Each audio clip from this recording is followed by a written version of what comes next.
Hello दोस्तों। रक्षाबंधन के दिन मेरी भाभी मायके चली गई, जिससे भैया काफ़ी उदास हो गए। उनकी उदासी देखकर मैंने उनकी मनोदशा को बेहतर बनाने की कोशिश की। मैंने भाभी की अनुपस्थिति में उनकी कमी पूरी करने की कोशिश की और उन्हें खुश करने के लिए हर संभव प्रयास किए। लेकिन मुझे यह नहीं पता था कि आगे कुछ ऐसा होने वाला है जो मुझे हैरान कर देगा। पूरा किस्सा जानने के लिए तैयार हो जाइए। मेरी शादी के बाद पहली राखी थी और इस बार भैया मुझे मेरे ससुराल से लेने आने वाले थे। दरअसल 3 महीने पहले ही मेरी और मेरे बड़े भाई की शादी एक ही दिन हुई थी। मेरे ससुराल में सब कुछ बहुत अच्छा चल रहा था। अब राखी का त्योहार आ गया था और मैं मायके जाने को लेकर बहुत उत्साहित थी।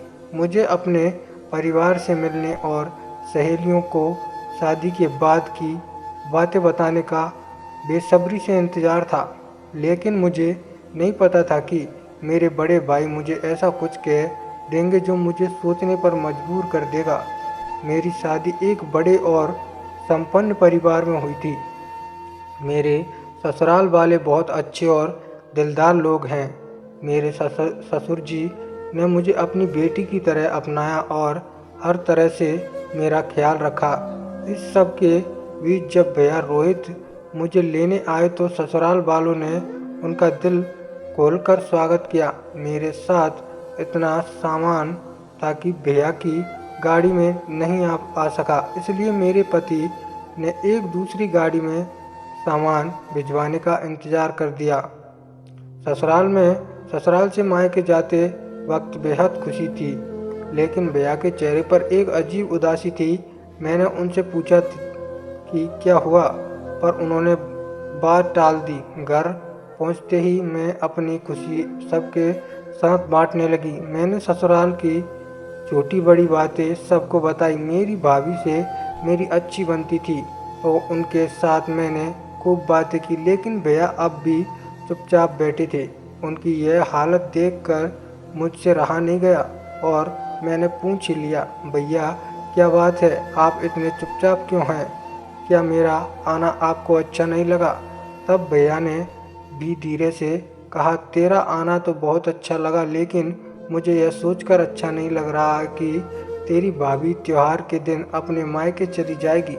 भाभी यह सुनकर हंस पड़ी। मैंने कहा, भैया जैसे मुझे अपने भाई को राखी बांधने मायके आना था, वैसे ही भाभी को भी तो अपने भाई को राखी बांधनी होगी। इसमें उदास होने की क्या बात है? वह जाएगी और फिर वापस आ जाएगी। मेरी यह बात सुनकर सब मुस्कुरा दिए और भैया का चेहरा भी खिल उठा। मैं बोली, भैया आपको भाभी की कमी महसूस नहीं होने दूंगी। भैया भी मेरी बात सुनकर हल्के से मुस्कुराया, लेकिन उनकी मुस्कुराहट में एक हल्का सा इशारा छिपा हुआ था। अगले दिन रक्षाबंधन था, जिसे आम बोलचाल में राखी कहते हैं। सुबह भाभी के भाई उन्हें लेने के लिए आए। भाभी ने अपनी तैयारी पूरी की और अपने भाई के साथ मायके चली गई। अब घर में सिर्फ 4 लोग बचे थे, मैं, भैया और मम्मी पापा। हमारा घर काफ़ी बड़ा था। मम्मी पापा ग्राउंड फ्लोर पर रहते थे और मैं व भैया सेकंड फ्लोर पर रहते थे। शाम को तो मैंने सोचा कि भाभी के मायके जाने की वजह से भैया अकेलापन महसूस ना करे, इसलिए मैं उनके बेडरूम में जाकर उनसे बात करने लगी।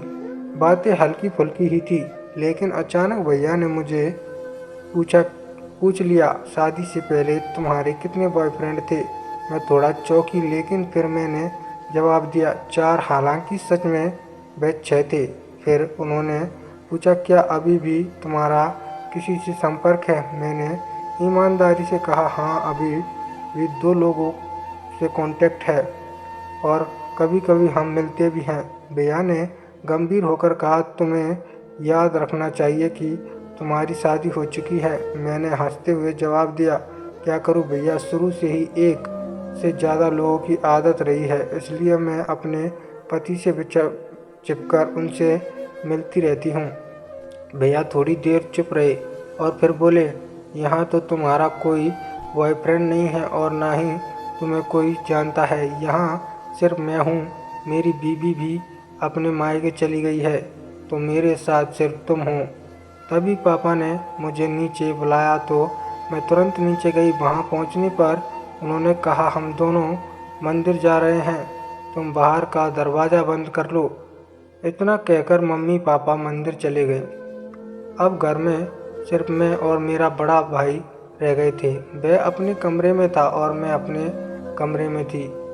बैठी सोच रही थी कि क्या करूं। थोड़ी देर बाद उसने मुझे आवाज़ दी, जल्दी आओ। उसकी आवाज़ सुनकर मैं थोड़ी घबरा गई। उसकी अजीब अजीब हरकत और बातें मुझे असहज कर देती थी। मैं सोच रही थी कि उसके पास जाऊं या न जाऊं, लेकिन फिर मैंने तय किया कि जो होगा देखा जाएगा। मैं धीरे धीरे दबे पांव उसके कमरे की ओर चल पड़ी। जैसे ही मैं कमरे में दाखिल हुई, मेरे होश उड़ गए।